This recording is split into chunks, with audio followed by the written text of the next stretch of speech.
पीके का जन स्वराज अब बिहार में तेजी से पॉपुलर होता जा रहा है। और बिहार ही नहीं, बिहार के बाहर भी जो लोग बिहार के रहने वाले हैं वो लोग भी अब धीरे धीरे इससे जुड़ते जा रहे हैं और साथ ही बिहार वापस लौटने लगे। और यहाँ साथ मौजूद हैं छत्तीसगढ़ के पूर्व डीजीपी संत कुमार पासवान जी, जो कि वैशाली जिला के महनार के रहने वाले हैं और उन्होंने भी जन स्वराज को ज्वाइन किया है। सर, ऐसी क्या खास बात है जो जन स्वराज कह सकते हैं पुलिस बैकग्राउंड से आने के बाद, रिटायरमेंट के बाद जन स्वराज को ज्वाइन करना नहीं लगता है कि थोड़ा पॉलिटिकली, हालांकि निश्चित तौर पर आप उससे अवेयर पहले से रहे हैं, लेकिन एक पॉलिटिकल बैकग्राउंड और एक अधिकारी होना दोनों कहीं ना कहीं तारतम्य नहीं बैठ रहा है। जिस तरीके से अभी देश की जो सिनेरियो चल रहा है, खास करके पॉलिटिकल, नहीं लगता है कि कुछ अलग आप लोग अपने छवि को अलग बनाना चाहते हैं? देखिए, मैं तो रहने वाला हूँ मूलतः बिहार से और मेरी पढ़ाई लिखाई भी बिहार में ही हुई है।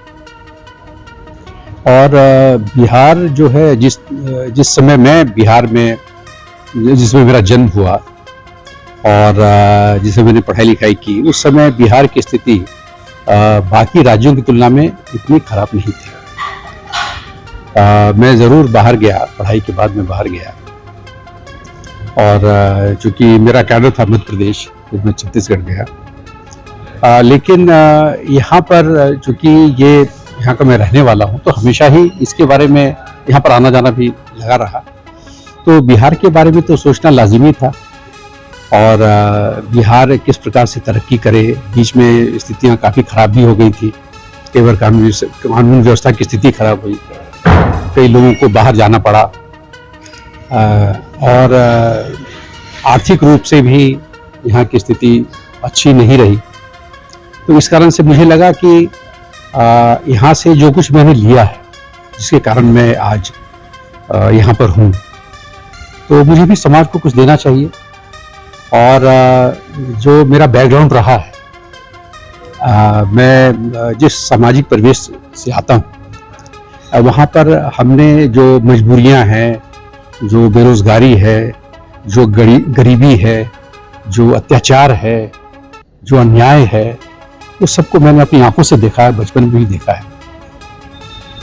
तो अगर कोई ऐसा व्यक्ति जिसका किस तरह का रिकॉर्ड रहा हो नीति बनाने में, लोगों की जो दिल की भावना है उसको समझने में, समस्याओं को समझने में, और उसके अनुरूप फिर नीति बनाकर जिस पॉलिटिकल पार्टी के साथ वो जुड़े, उनको सफलता दिलाने में, और फिर सफलता के बाद जो लोक कल्याण की जो नीतियां हैं उसको कार्यान्वयन करने में, तो इतनी सफलता है जिनके पास में हो, और वो बिहार का जो माटी पुत्र है, तो बिहार में जो सामाजिक बदलाव होना चाहिए, जो आर्थिक बदलाव होना चाहिए, जो राजनीतिक परिवेश होना चाहिए, जो परिस्थितियां होनी चाहिए, उसमें अगर वो सुधार करने की कोशिश करता है, तो मुझे लगता है कि हर एक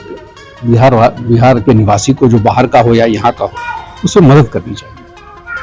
उनकी जो सोच है वो आम राजनीतिज्ञों जैसी नहीं है। वो लोगों के बीच में और उनकी संस्था लोगों के बीच में जाकर के काम करते रहना चाहती है। ये सिर्फ कोई राजनीतिक संस्था नहीं, ये बिहार के विकास को आगे बढ़ाने की संस्था है और ये समग्र विकास की संस्था है। अच्छा, आप इससे जुड़ गए, जुड़ने के बाद बहुत सारी महत्वाकांक्षाएं लोगों के दिमाग में होती, क्योंकि जब आप डीजीपी थे, पुलिस में थे, उस समय भी बिहार को आप जैसे लोगों की आवश्यकता थी।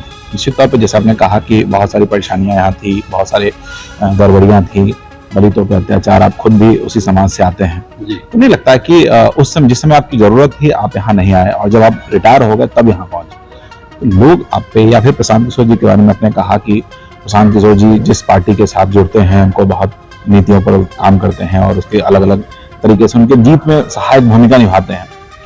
एक छवि उनके साथ और भी जुड़ी हुई है कि लोगों के दिमाग में ये बात बैठा हुआ कि वो हायर किए जाते हैं, आर्थिक रूप से हायर किए जाते हैं, तब ऐसा करते हैं। तो आर्थिक रूप से जो व्यक्ति हायर होता है उस पर लोग को भरोसा होगा, ऐसा आपको उम्मीद है?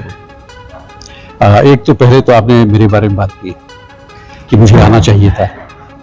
देखिए, मेरा अपना मानना है कि राजनीति में आने से पहले आपको आर्थिक रूप से सक्षम होना चाहिए और आप उसके काबिल होने चाहिए।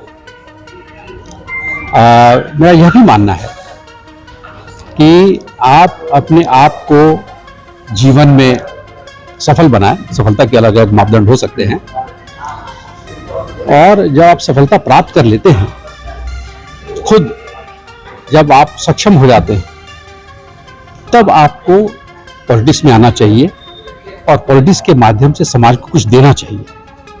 पॉलिटिक्स से लेना नहीं चाहिए। तो अगर आप अपने आर्थिक रूप से आप सक्षम हैं, सामाजिक रूप से सक्षम हैं आप, तो आप सही मायने में आप सेवा कर सकते हैं। इसमें मैं एक कदम और आगे जाना चाहूँगा कि मेरा अपना ऐसा विचार है कि राजनीति में जो भी व्यक्ति आते हैं वो पहले अपने आप को स्थापित करें। कहने का मतलब ये है कि जैसे स्टूडेंट्स हैं, तो स्टूडेंट्स का मुख्य काम जो होता है वो पढ़ाई करना होता है। जो टीचर्स हैं, टीचर्स का मुख्य काम पढ़ाना होता है। डॉक्टर्स हैं, डॉक्टर्स का मुख्य काम मरीजों की देखभाल करना होता है। इस तरह से सब लोगों का अपना अपना सब बटा हुआ, धारा बटा हुआ है। जो प्रोफेशन वो चुनते हैं उन पर निर्भर करता है कि वो उसमें कैसा काम करते हैं। लेकिन मेरा अपना ऐसा मानना है कि जो भी प्रोफेशन वो चुनते हैं, जो भी काम वो करते हैं, उसमें उनको पूरे लगन से करना चाहिए, पूरी जिम्मेदारी से करना चाहिए और उस काम को पूरा करना चाहिए, और उसके बाद फिर राजनीति में आना चाहिए। जैसे कि स्टूडेंट्स का मुख्य काम पढ़ाई करना है, सड़क पर आकर के चक्का जाम नहीं करना है। लोगों की जो आम जिंदगी है उसमें खलल पैदा नहीं करना है, उनको तो पढ़ाई करना चाहिए। तो यहाँ की तो राजनीति चक्का जाम से ही शुरू होती है। मुझे बहुत आश्चर्य होता है, मुझे बहुत दुख होता है। तो जो जन स्वराज की जो हम लोग बात करें, स्वराज जो है बेसिक स्वराज मतलब है गुड गवर्नेंस। स्वराज का मतलब ये होता है कि हम जो हमारे साथ में जो लोग हैं उनको किसी तरह की कानून व्यवस्था के समझ में कोई परेशानी ना हो। कोई आर्थिक काम कर रहे हैं तो उनको परेशानी ना हो, कोई गवर्नमेंट जॉब कर रहे हैं, कोई प्राइवेट जॉब कर रहे हैं, उनको परेशानी ना हो, बच्चे स्कूल जा रहे हैं उनको परेशानी ना हो। तो ये तभी संभव हो पाएगा जबकि हम सही मायने में कानून व्यवस्था अच्छी रखेंगे। और कानून व्यवस्था कब अच्छी रखेंगे? जबकि हम इस बात को समझेंगे कि हम हमारे रोड पर आने से, कोई भी कानून व्यवस्था की स्थिति उत्पन्न करने से लोगों को तकलीफ होती है। ये जरूर है कि संविधान ने हमें वह शक्ति दी है, फंडामेंटल राइट दिया है कि हम विरोध करें। लेकिन उसके साथ एक और बात है जो कि आमतौर पे लोग ये बात बताते नहीं है लोगों को। विरोध करने का अधिकार तो है हमको, लेकिन हम विरोध सोचते हैं कि हम सरकार का कर रहे हैं। बेसिकली नीतियों का करना चाहिए वैसे तो, लेकिन अगर सरकार का भी करें तो आप सरकार का बेसिकली विरोध नहीं, आप क्या कर रहे हैं? आप सड़क पर आ रहे हैं, आप चक्का जाम करके आने जाने वालों को, लोगों को परेशान कर रहे हैं। आप कोई हॉस्पिटल जा रहा है, कोई स्कूल जा रहा है, कहीं और जा रहा है, ऑफिस जा रहा है, उसको परेशान कर रहे हैं। तो बेसिकली आप सरकार का विरोध नहीं कर रहे हैं, आप तो जनता का विरोध कर रहे हैं।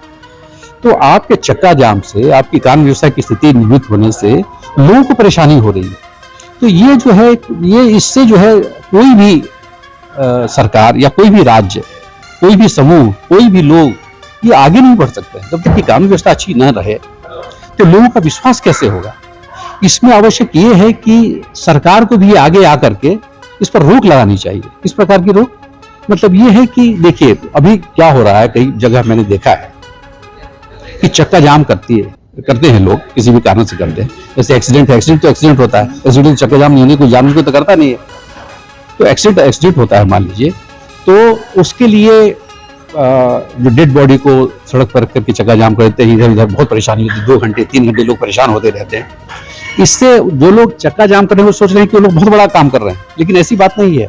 दोनों तरफ के लोग उन पर गुस्सा हो रहे होते हैं, परेशान हो रहे होते हैं, और सरकार को उसमें आगे आकर के जनता की मदद करनी चाहिए।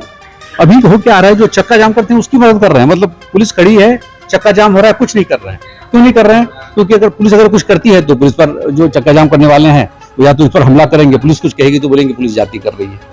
तो लेकिन हम लोगों को एक ये समाज में ये जागरूकता फैलानी चाहिए। जन स्वराज क्या करेगा इसमें? हाँ, जन स्वराज में जो है 3 प्रमुख बातें हैं। एक तो ये बात है कि सही सोच, तो सही सोच ये है कि हम समाज को कैसे आगे ले जा सकते हैं, और समाज को आगे ले जाने के लिए मूल धारणा हमारी क्या होनी चाहिए, और जो सही लोग हैं तो ऐसे लोगों को हम लोग को चुनना है जो कि इस भावना के साथ, इस सोच के साथ आगे बढ़ सकते हैं। और सामूहिक प्रयास, सब लोगों के प्रयास से ही संभव है। जो कि प्रशांत किशोर जी ने पहले भी यहाँ जब इंटरव्यू दिया था तो उन्होंने कहा था कि अभी हम लोग को पब्लिक के बीच जाना है, उनसे राय लेनी है जी। पॉलिटिकल पार्टी बनाने के बारे में उन्होंने कोई बात नहीं की है। ऐसा मानना है और लोग जानते भी हैं कि जब तक आप पॉलिटिकल पार्टी नहीं बनाते हैं, आप चुन करके नहीं आते हैं सदन तक, तब तक आप उनकी भलाई का काम उस लेवल पर नहीं कर सकते हैं जी। जिस तरीके से होना चाहिए एक अधिकार के तौर पर। जी। मुझे लगता है कि थोड़ा विलंब हो रहा है या पब्लिक के बीच इस तरीके का मैसेज आ रहा है कि हो सकता है कि एक जो हायर सिस्टम उनका पहले से रहा है कि हायर पे वो पार्टियों के लिए काम करते हैं, कल के डेट में ये जो भी उन लोग कर रहे हैं या जो भी एक ग्राउंड बना रहे हैं, कल के डेट में वो भी कहीं बेच न दिया जाए। अच्छा, ठीक, इसका भी मैं जवाब दूंगा। लेकिन एक और जो आपने प्रश्न पूछा था प्रशांत किशोर जी के संबंध में कि वो बाहर से आए हैं, लोग उन पर कैसे विश्वास करेंगे और इस तरह की बातें आपने पूछी थी ना अभी, तो बाहर से नहीं, मतलब वो चूंकि विभिन्न दलों के साथ काम कर रहे चुके हैं और सभी के दिमाग में ये है कि वो पैसों के लिए काम करते हैं। ये चूंकि पब्लिक जी अंदर क्या है वो अलग मैटर है, लेकिन पब्लिक के दिमाग में ये बात जरूर है कि वो पैसों के लिए काम करते हैं। तो पैसे लेकर काम करने वाले पर लोग कैसे भरोसा करते हैं? एक तो ये है सवाल, और दूसरा ये सवाल था क्या? हाँ जी हाँ, तो इस समय मेरा कहना देखिए, आप जैसा मैंने कहा, आप जो भी प्रोफेशन चुनते हैं उसमें आपको पूरा कंप्लीट इन्वॉल्व होकर के काम करना चाहिए और पूरी मेहनत करनी चाहिए जिसमें कि आप सफल हो सके। तो उन्होंने जिस प्रोफेशन को चुना उसमें उन्होंने पूरी मेहनत की, पूरा जी जान लगाया, और इस कारण से उनको सफलता मिली, और जिनके साथ में रहे उनको सफलता मिली। उसी प्रकार से जो यहाँ पर तो बिहार के लिए जो जी जान लगा रहे हैं, बिहार के लिए जो मेहनत कर रहे हैं, यहाँ पर भी उसी प्रकार से सफल होंगे। पार्टी बनाएंगे? देखिए, पार्टी बनाने का जहाँ तक सवाल है, और एक आपने प्रश्न पूछा कि राजनीतिक यानी राजनीति में जाना चाहिए और एमएलए और एमपी बनना चाहिए, मेरा ये कहना है, जो आप सब लोग, काफी लोग इस बारे में सोचते भी होंगे कि एमएलए और एमपी बनने से ज्यादातर मामलों में ऐसा होता है कि खुद का सुधार तो हो जाता है लेकिन समाज का सुधार नहीं होता। चाहे हमारे वर्ग से हो या किसी भी, मतलब गरीब वर्ग से हो या अमीर वर्ग से हो या कहीं से हो, तो नॉर्मली हम ये देखते हैं कि उनका सुधार हो जाता है लेकिन समाज का सुधार नहीं होता है। इसलिए ये कहना कि केवल राजनीति में आने से ही सुधार हो सकता है, वो एक माध्यम है। मतलब मैं अपना विचार आपका सही है, मेरा अपना विचार है, ये मैं अपना विचार बता रहा हूँ। तो लेकिन मेरा ये कहना है कि हम जो है समाज के बीच में जाकर के अगर काम करेंगे, उनकी जो भावना है, विकास से संबंधित जो भावना है, उसको समझेंगे और उसे अनुरूप जो हम काम करेंगे, तो हम निश्चित रूप से विकास कर सकते हैं। और अगर जनता को लगेगा कि हमारा जो प्रयास है वो ईमानदारी वाला है, हम जो है पूरा मन लगा करके वो काम कर रहे हैं, हम सही में चाहते हैं कि समाज का विकास हो, और वो चाहते हैं कि अगर जनता, लोग उनके बीच में हम जाएंगे, अगर वो ये चाहते हैं कि ये पार्टी बने, राजनीतिक पार्टी बने, हो सकता है कि इस पर विचार करेंगे। हो सकता है कि इस संबंध में पार्टी बने, इस संबंध में जो है अगर जनता चाहेगी कि ऐसा हो तो ऐसा हो सकता है। लेकिन उसके बावजूद भी जो ढांचा है हमारा, जमीनी ढांचा, वो बना रहेगा। मान लीजिए अगर बनता भी है तो भी, और नहीं बनता है तो भी, हम ये हमारा मूल मुद्दा और मूल इच्छा वो ये है कि सामाजिक विकास होना चाहिए, आर्थिक विकास होना चाहिए, समाज को पूरी तरह से जागरूक करेंगे। देखिए क्या है कि 50 साल पहले तक बिहार की स्थिति इतनी खराब नहीं थी। अच्छा, यहाँ पर जो लोग हैं वो मेहनती भी हैं, दूसरी जगह जाकर के बहुत मेहनत करते हैं, पूरे विश्व में इनका नाम है, बहुत ब्रिलियंट भी हैं, इसमें भी कोई शंका वाली बात नहीं है। हम तो अभी गांव में जा रहे हैं, बिहार के गांव में जा रहे हैं, कई ऐसे लोग हैं, कई ऐसे संगठन हैं जो किसी राजनीतिक पार्टी से नहीं जुड़े हुए हैं लेकिन बहुत ईमानदारी से लोगों की सेवा कर रहे हैं, लोगों के बीच में है। कुछ ऐसे लोगों के लिए यहाँ पर भी मैं गया जो कि बाहर से पढ़ करके आए हैं, यहाँ पर गांव में हैं, गांव में उन्होंने अपनी यूनिट खोली है और यहाँ पर टेक्नोलॉजी की मदद से लोगों की मदद कर रहे हैं। एक गांव में हम लोग गए थे, वहाँ पर हमने देखा कि एक युवक बाहर का जो एमटेक है, बीटेक है, इंफॉर्मेशन टेक्नोलॉजी से है, वो जो है डेयरी के क्षेत्र में बहुत अच्छा काम कर रहा है। मतलब आप ये समझिए कि हाइजीनिक काम कर रहा है, वो हाथ लगाने की जरूरत ही नहीं होती और दूध जो है वो उपभोक्ता के पास पहुंच जाता है। तो ऐसे ऐसे लोग हैं, बहुत बहुत कम उम्र में है लेकिन बहुत अच्छा काम कर रहे हैं। तो हमारे बिहार में जो टैलेंट्स की कमी नहीं है, मेहनती लोगों की कमी नहीं है, ईमानदार लोगों की कमी नहीं है, लेकिन उनको चैनलाइज करने वाले लोगों की कमी है। मतलब जन स्वराज्य हो उनको चैनलाइज करेगी ताकि वो आर्थिक और मानसिक रूप से, सामाजिक रूप से विकसित हो सके। हाँ, ये पार्टी सेकेंडरी मैटर जी, और ये एक आंदोलन है बेसिकली। हम चाहते हैं कि इस आंदोलन में सब लोग जुड़े, लेकिन ये आंदोलन जो है सड़कों पर नहीं होगा, ये आंदोलन दिमाग में होगा और दिल में होगा। मानसिक रूप से आंदोलन मानसिक रूप से अलग अलग जगहों पे काम करेगा, होगा, पैशनेटली होगा, लेकिन दिमाग से होगा। हम नहीं चाहते कि हमारे आगे पीछे लोग स्टूडेंट्स जो अपना पढ़ाई लिखाई छोड़ करके और स्कूटर या मोटरसाइकिल पे झंडा लहराते हुए नारा लगाते हुए चले, बिल्कुल नहीं हम चाहते। हम ये भी नहीं चाहते कि जो शिक्षक है अपना पढ़ाई लिखाई का काम छोड़ करके लोगों को पढ़ाने लिखाने, बहुत उत्तम काम है, नोबल काम है, बहुत बढ़िया काम है, उस काम को छोड़ करके हमारे पीछे आए ये सोच करके कि हम राजनीति में आएंगे। नहीं, हम तो ये चाहेंगे कि जो स्टूडेंट्स हैं अपनी जगह बहुत अच्छी पढ़ाई करें, जो शिक्षक हैं वो अच्छी पढ़ाई करें, अपना काम तरीके से करें और इस तो हमारा जो राज्य है वो आगे बढ़ेगा, बिल्कुल आगे बढ़ेगा। मतलब राजनीति को एक अलग आयाम पे ले जाना चाहिए, मतलब जैसा होना चाहिए, जैसा जो किताबों में लिखी गई राजनीति है वो होनी चाहिए, को भी दिख रही वो नहीं होनी चाहिए। नहीं, बिल्कुल नहीं, हम तो उसका विरोध करते हैं। अच्छा, एक और चीज, चूंकि आप पुलिस डिपार्टमेंट से रहे हैं, बड़े अधिकारी रहे हैं, निश्चित तौर पर आपका अपना प्रभाव होगा अपने क्षेत्र में भी, और जहाँ रहे हैं वहाँ भी। बिहार के बाहर जो भी लोग रह रहे हैं, जो लोग राजनीति से जुड़े हुए या फिर यहाँ किसी कारण से राजनीति से उपेक्षित रहे हों, उन तमाम लोगों को क्या आप लोग अपने माध्यम से या अपने प्रभाव के माध्यम से बिहार बुलाने का प्रयास भी कर रहे हैं? जी हाँ, बिल्कुल। हम लोग ऐसे लोगों से संपर्क कर रहे हैं, हम लोग उनका सहयोग लेने की कोशिश कर रहे हैं। कई ऐसे लोग हैं जो कि यहाँ पर स्कूल चला रहे हैं, फ्री स्कूल चला रहे हैं, गरीबों के लिए स्कूल चला रहे हैं, बाहर रहते हैं, बाहर से ही सब कुछ वो मैनेज करते हैं। बहुत सारे ऐसे लोग हैं, तो उनसे हम लोग संबंध स्थापित करके, और हम चाहते हैं कि वो जो है इसमें भागीदार बने। और क्योंकि वही बिहार, देखिए, जो यहाँ बिहार से भले ही बाहर गया हो, लेकिन उसका दिल तो धड़कता है बिहार के लोगों के लिए, बिहार तो वापस बुला रहे हैं। हम चाहते हैं कि भाई वो किसी न किसी रूप में योगदान करें। अच्छा, एक और चीज, चूंकि सबसे लास्ट सवाल अंतिम, चूंकि यहाँ बिहार में जब भी राजनीति की, बिहार क्या कहें पूरे देश में, लेकिन बिहार में उसको तो ज्यादा ही तवज्जो दी जाती है। जातीय समीकरण के बिना बिहार में कुछ भी संभव नहीं है, चाहे आप चुनाव लड़ने जाएं, शादी विवाह करने जाएं, या फिर कोई भी काम करने जाएं। अगर आप जातीय समीकरण आपका फिट बैठता है तो आप जो काम कर रहे हैं वहां उसमें कहीं ना कहीं गति मिल जाती है। आप भी एक समाज से आते हैं, क्या लगता है कि इस चीज को जन स्वराज खत्म कर पाएगा? देखिए, जाति व्यवस्था तो बहुत पुरानी व्यवस्था है, और बहुत महापुरुष आए, बड़े बड़े लोग आए, सब लोग चाहते थे कि भाई जाति व्यवस्था खत्म हो जाए। बुद्ध आए, महावीर आए, शंकराचार्य आए, स्वामी विवेकानंद आए, महात्मा गांधी आए, सब लोगों ने सोचा कि भाई जवाहरलाल नेहरू जब पहली बार आए थे बिहार, जैसा हम लोगों ने सुना है, जो है जेपी जयप्रकाश जब क्रांति की जब बात, संपूर्ण क्रांति की जब बात कही थी, तो उन्होंने कहा था कि जनेऊ तोड़ो और समाज जोड़ो, कहा था ना। तो हम लोगों ने उनकी अच्छी बातें तो ली नहीं, जो है दूसरी जो बातें हैं, यही एक बात और कि जवाहरलाल नेहरू जब बिहार आए थे, पटना में गांधी मैदान से उन्होंने सभा को संबोधित करते हुए कहा था पहली सभा में कि जो भी बिहार में जातीय राजनीति करेगा वो सभी दिन राज करेगा, मतलब उसकी ही राज चलेगी। ये भी तो एक बात है यहाँ। मैं समझता हूँ कि इसको दूसरे नजरिए से देखा जाना चाहिए जातिवाद को। देखिए, जातिवाद तो आप ये अगर समझ लीजिए कि संविधान ने खत्म कर दिया है, संवैधानिक रूप से जातिवाद तो खत्म हो चुका है, लेकिन चूंकि इतनी पुरानी व्यवस्था तो है।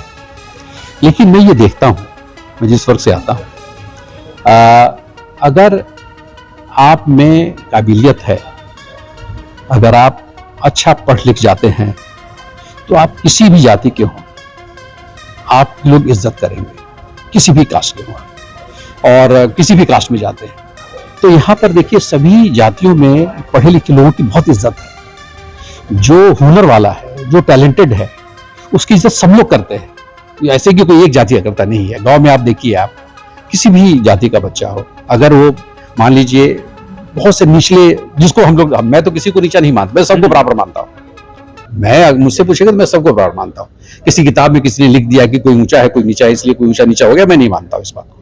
लेकिन ये व्यवस्था बनी हुई है, उस व्यवस्था में भी अगर सबसे निचले स्तर का भी बच्चा, मतलब उस परिवार का बच्चा जो बहुत गरीब है, वो मान लीजिए मैट्रिक में वो फर्स्ट आ जाता है, बिहार में फर्स्ट आ जाता है, अपने जिले में फर्स्ट आ जाता है, तो सभी कास्ट के लोग उसको अपने घर बुलाते हैं, बिठाते हैं, उसको नाश्ता करवाते हैं, अपने बच्चों को बुलाते हैं, बोलते हैं कि इससे सीखो।